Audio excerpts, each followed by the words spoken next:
আমাদের অধিকাংশ সন্তানের হালাত হইল, মুসলমানের লক্ষ কোটি যুবকের অবস্থা হইল, সে কে, কি, তার পরিচয় কি, আছে কোথায়, কিছুই সে বোঝে না। মানে কোনো কিছু ব্রেনে কাজ করে না।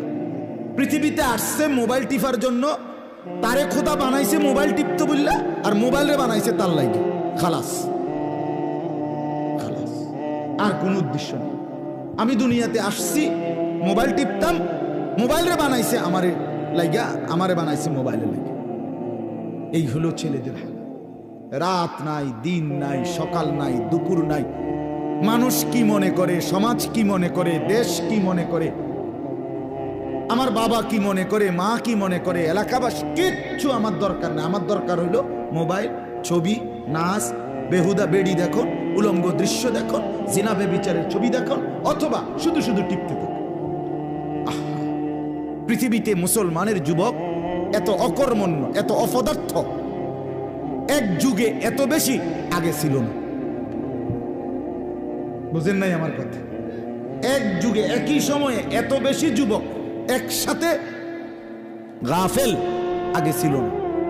ছিল সব যুগেই কম বেশি, কিন্তু এইভাবে সবাই মিল্লা জীবনটা বানায় নিছে।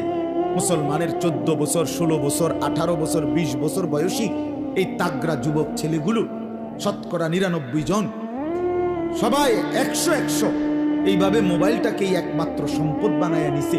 পৃথিবীতে এত বড় অধপতন মুসলিম উম্মার ইতিহাসে আর কখনো হয় না। বন্ধু আমার, মার ইজ্জত, বাবার ইজ্জত, বংশের সম্মান, ইসলামের কোনো কাজ, কিচ্ছুর কোনো খবর তার মধ্যে নাই। তার জীবন একটাই, চুরি করে পারো, ডাকাতি করে পারো, বাবের পকেট থেকে নাও, যেমনে পারো টাকা নাও, এমবি ঢুকাও, মোবাইল টিপো, খালাস।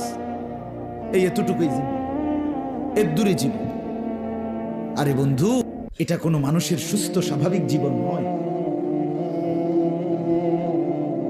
সামান্য সৌজন্যতা, ভদ্রতা যার মধ্যে নাই, সে স্বাভাবিক মানুষ কিভাবে হয় বলেন? বলেন।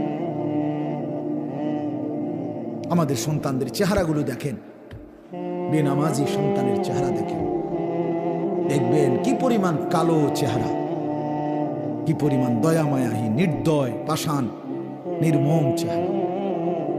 চোখ ভিতরে ঢুকে গেছে, গাল ভিতরে ঢুকে গেছে, কোমরের মধ্যে অর্ধেক গোশত নাই, যৌবনের কোনো শক্তি নেই, কিচ্ছু নেই।